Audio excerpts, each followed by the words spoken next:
Metro ఉదయం news కి స్వాగతం. జగిత్యాల జిల్లా ధర్మపురి మున్సిపాలిటీ అంబేద్కర్ చౌరస్తా వద్ద మెట్రో ఉదయం నూతన సంవత్సర క్యాలెండర్ ఆవిష్కరించారు. AMC chairman Lavanya Lakshman, MRPS రాష్ట్ర నాయకులు లక్ష్మణ్ పరిష్కరించారు. ఇక ఎంఆర్పీఎస్ రాష్ట్ర నాయకులు చిలుముల లక్ష్మణ్ మాట్లాడుతూ ముందుగా మెట్రో ఉదయం ఎలక్ట్రానిక్ మీడియా ప్రేక్షకులకు నూతన సంవత్సర శుభాకాంక్షలు మరియు సంక్రాంతి మరియు ధర్మపురి ప్రజలకు జనవరి 26 శుభాకాంక్షలు తెలిపారు. ఈ రోజు ధర్మపురికి ఏపూరి సోమన్న ఎస్సీ ఏబిసిడి వర్గీకరణ కోసం 1000 దాల్పులు లక్ష్యం గుంతకల్లో ఎస్హెచ్ కోడన్లో భారీ సభ నిర్వహించామన్నారు. ఫిబ్రవరి 7న విజయవంతం చేయాలన్నారు. మెట్రో ఉదయం క్యాలెండర్ వారికి ముందుగా నూతన సంవత్సరం ఏదైతే మెట్రో మీడియా ఏదైతే ఉందో ప్రజలకు ప్రభుత్వానికి మధ్య వారధిలాగా పనిచేయడమే మీడియా యొక్క ఆలోచన విధానం. ప్రజల సమస్యలను ఎప్పటికప్పుడు ప్రభుత్వానికి అందజేసే విధంగా ప్రజలకు ప్రభుత్వానికి మధ్యలో వారధి మీడియా పాత్ర వారికి ఎస్సీల ఏబిసిడీల వర్గీకరణ కోసం గత 30 సంవత్సరాలుగా గౌరవ మందాకృష్ణ మాధవ్ గారి నాయకత్వంలో సుదీర్ఘమైనటువంటి పోరాటం చేస్తున్నటువంటి విషయం ఈ సమాజం అంతటి కూడా తెలిసినటువంటి విషయం.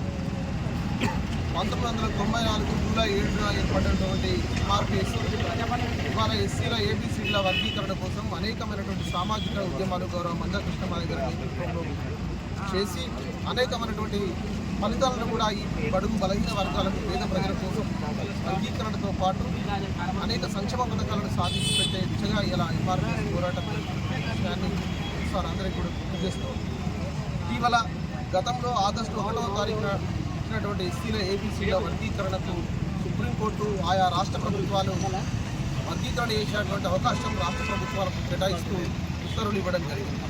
మరి ఆ రోజు నుండి మనం ఏదైతే భోజనం చేసే సమయానికి ఇస్తరాకులో భోజనం పెట్టుకొని తినేటువంటి సమయంలో మన సోదర వర్గం ఏదైతే ఉన్నదో ఎస్సీల ఏబిసిలను వర్గీకరించేటువంటి మిత్ర వర్గం ఏదైతే ఉన్నదో దాని వర్గీకరణ అడ్డుకునే విధంగా ఇవాళ అనేకమైనటువంటి కార్యక్రమాలు చేస్తూ ఉన్నారు. ఆ వర్గీకరణ యొక్క అడ్డుకునే విధానాన్ని మీరు పక్కన పెట్టి మీరు ఏదైతే ఐక్యత రాగం తీస్తున్నారో ఐక్యత అంటే ఏంటిది? అసలు ఐక్యత అంటే మనకి బాబాసాహెబ్ అంబేద్కర్ ఇచ్చినటువంటి రిజర్వేషన్ని 59 కులాలు ఆయా జమన్నాభ దామాచ ప్రకారం పంపిణీ చేసుకొని అందరూ కూడా విద్యా ఉద్యోగ రంగాలలో అవకాశాలు పొందినట్టు ఉంటే ఐక్యత ఉంటుందా? కేవలం ఒకే ఒక సామాజిక వర్గం లబ్ధి పొందుతా ఐక్యత ఉంటుందా? మీరు తెలుసుకోవాల్సినటువంటి విషయం లేదని సందర్భంగా గుర్తు చేస్తూ అట్లనే ఈరోజు ఏదైతే ఫిబ్రవరి 7న జరిగేటువంటి 1,00,000 డప్పులు 1000 గొంతుకులు అనేటువంటి కార్యక్రమం గౌరవ మందాకృష్ణ మాధవ్ గారి నేతృత్వంలో హైదరాబాద్లో ఫిబ్రవరి 7న జరగబోతున్నది. ఆ కార్యక్రమాన్ని విజయవంతం చేయడం కోసం ఈరోజు ధర్మపురిలో మన ప్రజా యుద్ధ నౌక శ్రీ ఏపూరు సోమన్న గారు ఈరోజు ధర్మపురికి రావడం జరుగుతుంది. ఈరోజు ధర్మపురి మండల కేంద్రంలో ఉన్నటువంటి ఎస్ఎస్ గార్డెన్లో సన్నాహక సమావేశం ముఖ్య అతిథిగా వారు ఇచ్చేస్తున్నారు. కాబట్టి ఇంకొక విషయం ఏంటంటే ప్రభుత్వం కూడా ఏదైతే ఆగస్టు 1వ తారీఖున చేసినటువంటి తీర్పును సుప్రీంకోర్టు ఇచ్చిన తీర్పు వెలువడగానే గౌరవ ముఖ్యమంత్రి గారు అసెంబ్లీలో వారి యొక్క అనౌన్స్ చేయడం జరిగింది. ఎస్సీల ఏబిసిల వర్గీకరణకు మేము కట్టుబడి ఉన్నామనేటువంటి మాటలు చెప్పడం జరిగింది. ముఖ్యమంత్రి గారి పైన కాంగ్రెస్ ప్రభుత్వం పైన పూర్తి నమ్మకం విశ్వాసం కూడా మాకు ఉన్నది. కాబట్టి ఖచ్చితంగా ఆ నమ్మకాన్ని ప్రభుత్వం కూడా నిలబెడుతున్నటువంటి ఆశాభావాన్ని వ్యక్తం చేస్తున్నారు.